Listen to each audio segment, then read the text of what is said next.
Bem-vindo a mais um episódio do podcast Eu, Antifrágil.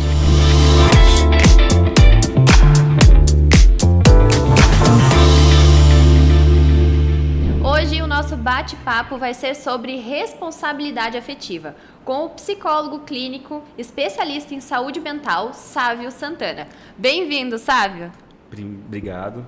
Gostaria de agradecer primeiramente ao convite e falar sobre esse interessante tema escolhido para a gente conversar um pouco hoje, que é a responsabilidade afetiva, algo tão importante no momento atual. E o que seria responsabilidade afetiva?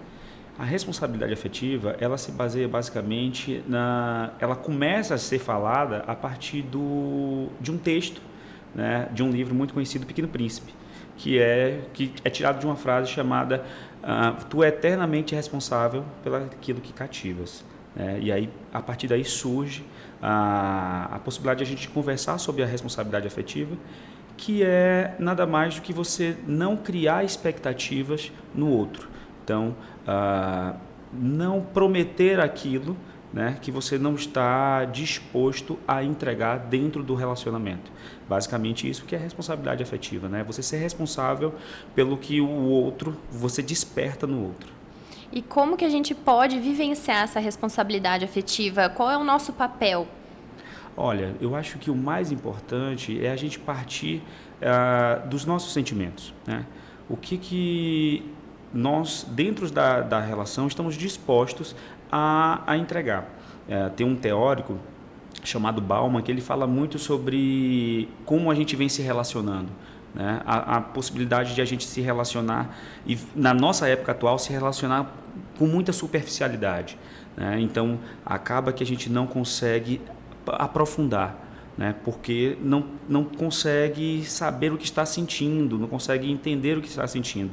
E aí acaba que, na relação com o outro, a gente acaba sendo superficial, raso, diria até irresponsável, criando no outro sentimentos que não é capaz de sustentar, né? Então, quando eu não sou responsável, eu acabo fazendo com que o outro sofra e eu acabo também sofrendo nesse processo. Isso até me faz lembrar do livro Amor Líquido, né? Que fala sobre os nossos relacionamentos, como eles escorrem pelas nossas mãos, né? Eles passa o tempo e você não gera aquela conexão. Acredito até por não ter essa responsabilidade, não deixar claro ao outro o que eu estou sentindo, né? O que eu desejo nesse relacionamento. Acho que isso está faltando, né? Exato. Então, tipo assim, a gente entra num relacionamento, o próprio Bauman vai dizer que nós estamos nos relacionando da mesma forma que nos relacionamos com as coisas, né? De maneira muito superficial. Ele faz essa comparativa. Então, quando eu entro num relacionamento, eu sempre entro de maneira rasa, a ponto de não me aprofundar. Porque se eu me aprofundar, eu vou acabar sofrendo, vou acabar tendo muitas responsabilidades dentro dessa relação. E aí ele vai comparando, ele faz uma comparativa muito interessante, que ele vai falar que a gente utiliza as pessoas como se fossem coisas que a gente coloca no bolso. Então a gente precisa ter sempre o bolso vazio, porque assim é importante para deixar espaço. Então eu nunca me relaciono com profundidade. Por quê? Porque aí, senão, eu vou acabar perdendo a próxima oportunidade, o próximo lançamento, né? Então, sempre o outro vai ser melhor, né, do que esse relacionamento atual, que às vezes acaba pelas cobranças, que é natural do relacionamento, na hora que a gente vai se envolvendo e aprofundando, naturalmente as combinações vão se tornando mais complexas e isso pode gerar em alguns elementos da relação uma expectativa maior e uma cobrança maior, e isso faz com que o outro, né, se afaste, porque isso acaba causando um compromisso e é preciso sempre estar esperando o próximo, que o próximo lançamento é melhor. É porque também tem a fase da paixão e do amor, né? E na paixão estamos todos de forma com que se torna agradável se relacionar, porque a gente não aprofundou para quem a gente é, né? Isso. Acho que se relacionar, essa questão de responsabilidade afetiva fala muito sobre isso, né? Do quanto é importante você se mostrar da forma que você é, independente da forma que você é. Sim, e quando eu me aprofundo, os relacionamentos são interessantes porque eles começam nesse momento de paixão, e a paixão é muito gostosa, é muito prazerosa. E aí, quando eu vou transcendendo para as relações mais profundas que já acontecem na relação amorosa, o amor ele exige dedicação, exige paciência. E quando eu não tenho nem paciência, nem dedicação, ele vai se perdendo. E aí eu preciso encontrar um outro relacionamento, porque se eu continuo no mesmo, eu vou acabar sofrendo, né? Porque eu preciso me dedicar, eu preciso investir tempo, e hoje em dia as relações são muito rápidas, são trocadas de maneira muito rápida. Então, quem nunca já ouviu a expressão, né, de quando não gosta de alguém ou alguém não está na mesma sintonia, não, eu vou lá e bloqueio a pessoa, excluo da minha rede social, né? Enquanto que o amor ele exige aprofundamento. E porque ainda assim, a gente tendo, né, uma consciência leve do que é responsabilidade afetiva, porque ainda tem tantas pessoas que permanecem em um relacionamento, né, às vezes o parceiro até já deixou claro, né, já fez a sua parte responsável de deixar claro as suas intenções, mas a outra parte não aceita, não compreende ou não quer aceitar. Por que as pessoas ainda estão nesse enlace, assim? Olha, essa pergunta é muito interessante. No consultório, é muito comum, quando os pacientes chegam, eles não se atentarem às suas emoções. Eu costumo dizer, nos primeiros momentos, que eu gosto de trabalhar com a educação emocional, né? A alfabetização emocional, para que a pessoa consiga entender e compreender e sentir as suas emoções, entender o quanto ela está envolvida. É curioso, porque eu conheci uma pessoa certa vez que ela me disse o seguinte: o outro elemento da relação foi muito claro. Olha, nesse momento, o meu tempo, o meu investimento é para o meu trabalho, né? E a outra pessoa, a pessoa que eu conheci, né, próxima a mim, minha amiga, ela não conseguiu ouvir algo muito simples, que foi dito de maneira muito direta, né, dolorosa, porque quando alguém te diz que não vai investir em você, isso é muito difícil, muitas vezes ouvir. Porque a gente está normalmente apaixonado, né? Exato. E aí eu fui apontando, ela foi me contando, né, aquela conversa entre amigos, ela foi me apontando algumas situações que o rapaz foi fazendo, e aí eu fui dizendo para ela: olha, você notou isso? Você notou? Como é que, principalmente, né, como é que você se sente? Né? É uma frase que eu uso muito recorrente. Como é que você se sente nessa situação? E aí eu me deparo com pessoas que muitas vezes, como essa minha amiga, ela falou: sabe, eu não sei como é que eu me sinto. Nossa, dói. É porque está doendo, né? Exato. E aí, muitas vezes, insiste entender que ciclos são esses que não são fechados, né? O que acontece naquele momento aonde a pessoa fica numa repetição. Eu acho importante até nós como pais, né, pensar uma forma que a gente pode passar esses aprendizados para os adolescentes, porque hoje em dia o relacionar-se está cada vez mais cedo. Então, essa responsabilidade afetiva, ela também precisa estar junto desse relacionar-se, porque senão fica muito bonito, né? Se relaciona cedo e cadê a responsabilidade? Então, a gente abordar isso, acho que é muito bom, importante, né? Importantíssimo. A gente vem passando por uma situação onde os pais têm medo de ouvir os sentimentos dos filhos, né? De educar os filhos no sentido de que eles podem sentir medo, de que eles podem sentir raiva, de que eles podem sentir frustração. E às vezes é cerceado, é tirado essa possibilidade da criança de sentir, porque o bom é ser feliz. A gente vive num momento atual em que o bom é sentir feliz. Então, sentir tristeza acaba se tornando algo perigoso e deve ser excluído, né? Deve ser retirado. E toda vez que a gente não olha para isso, a gente transforma numa bola de neve. Exato. Por exemplo, às vezes eu na minha caminhada eu vou conhecendo algumas pessoas e aí, porventura, perde um trabalho ou perde uma pessoa conhecida. E aí chega até mim, né? Quando chega até mim, a pessoa me diz: sabe, eu estou triste. Eu falo: que bom. Que bom que você consegue falar sobre essa tristeza, que bom que você está triste. Eu até, muitas vezes, eu trago: se você estivesse feliz nessa situação, isso me deixaria mais atencioso, né? Mais atento. Mas a felicidade, como a tristeza, são sentimentos que são importantes e precisam ser sentidos, né? Porque para a gente conseguir aprender, né? A frustração também é um sentimento que precisa ser sentido pelas nossas crianças, né? Então, e a casa é o primeiro ambiente social onde a criança pode desenvolver essa tolerância à frustração. A primeira vez que eu ouvi esse termo responsabilidade afetiva, logo me veio à mente de que o outro é responsável. Então, você tem a responsabilidade afetiva da relação. Mas eu comecei a pensar, responsabilidade afetiva também fala sobre eu ser responsável pelos meus sentimentos. Isso tem coerência, sabe? Tem coerência. Às vezes a gente coloca para o outro a responsabilidade. Eu brinco que terceiriza. A gente terceiriza a responsabilidade para o outro. Mas é importante também que a gente seja responsável consigo mesmo, né? Então, partir do princípio de que, olha, o que eu estou sentindo? O que eu quero nesse momento? São perguntas que são simples, mas são complexas de se responder e é natural. Diante do dia a dia, muitas vezes se questionar sobre essas questões é um pouco complicado mesmo, é difícil, não dá tempo. Não dá tempo e a gente às vezes também não quer ter tempo, né? Não quer ter tempo para isso, ótima observação. Dói falar sobre isso, dói tocar nesse assunto. Tanto que alguns pacientes, quando essa semana mesmo foi engraçado. Eu fiz um questionamento no meu Instagram e aí umas 4 ou 5 pessoas chegaram, sabe, você está me fazendo pensar e eu não estou gostando nada disso, né? Então, são questões muito comuns. Mas é importante também a gente pensar qual é a nossa responsabilidade dentro da relação. Qual é o nosso papel?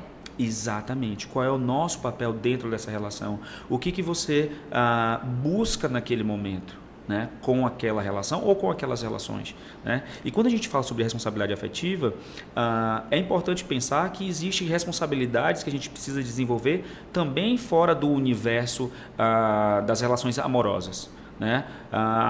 É importante também pensar nas relações também com colegas de trabalho, com amigos, com professores. É importante a gente pensar de uma maneira global. Qual é a responsabilidade, né, que eu tenho desenvolvido no meu exterior, né, no meu campo de relações e de amizades? É importante falar sobre isso.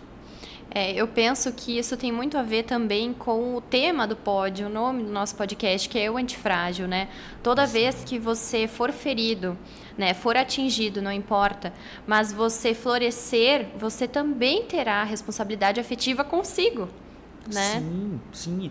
É importante a gente se desenvolver. Eu adorei, quando eu fui convidado, eu adorei a filosofia, porque por mais que a gente, né, se desenvolva, vai ter momentos em que vai fazer com que a gente trinque, rache, e a gente precisa manter-se, né, firme, com uma base forte, né? Por isso que a partir do momento que a gente compreende as nossas emoções, que a gente é capaz de senti-las, né, perceber elas, a gente vai se tornando um pouco mais antifrágil.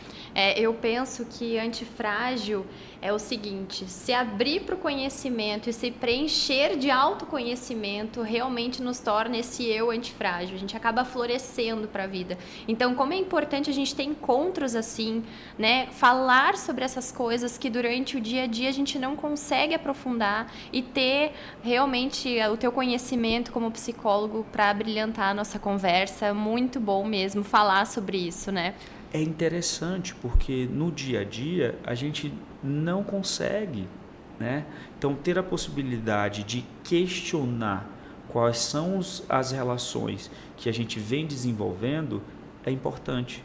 Qual é o nosso papel? Óbvio, dói, não é prazeroso, mas extremamente necessário, importante. Eu costumo falar com os pacientes que o autoconhecimento é importante porque faz com que a gente se conheça e desenvolva as nossas emoções, desenvolva as nossas razões também, né? Nossa consciência. Eu escuto muito uma frase: mas Sávio, eu me conheço, eu já sei quem eu sou. Será? E por que eu continuo fazendo assim? Por que eu continuo agindo daquela maneira? Porque eu continuo tendo o dedo podre. Né? Então, assim, mas quando eu questiono, quando eu toco no ponto sentimento, que a gente sai do campo da consciência, as pessoas começam a tropeçar. Amigos próximos começam a tropeçar. né? Por quê? A gente às vezes pensa que tudo se resolve na razão, no campo da consciência, e acaba delegando, né, colocando de lado ou colocando para o outro, terceirizando, né, a responsabilidade das nossas emoções. Muitas vezes eu vejo que as pessoas querem se curar colocando a responsabilidade no outro, né? Sim. E muitas vezes isso está mais presente, eu acredito, na era das ficadas, do relacionar-se pouco, né, com aquela paixonite, do que o casamento. Mas tem diferença essa responsabilidade afetiva, seja ela num compromisso leve, que é o ficante, né? Para um casamento, muda essa responsabilidade afetiva, ela se torna mais importante? Como que é? Nos dois campos, tanto no casamento como no ficar, no se relacionar ali de maneira rápida, a responsabilidade afetiva ela tem a mesma importância. Até porque quando a gente fala de um casamento, de uma relação a longo prazo, essa relação ela se modifica ao longo do tempo, né? Você já não é mais a mesma pessoa de 10, 15, 20 anos atrás, né, dentro da sua relação.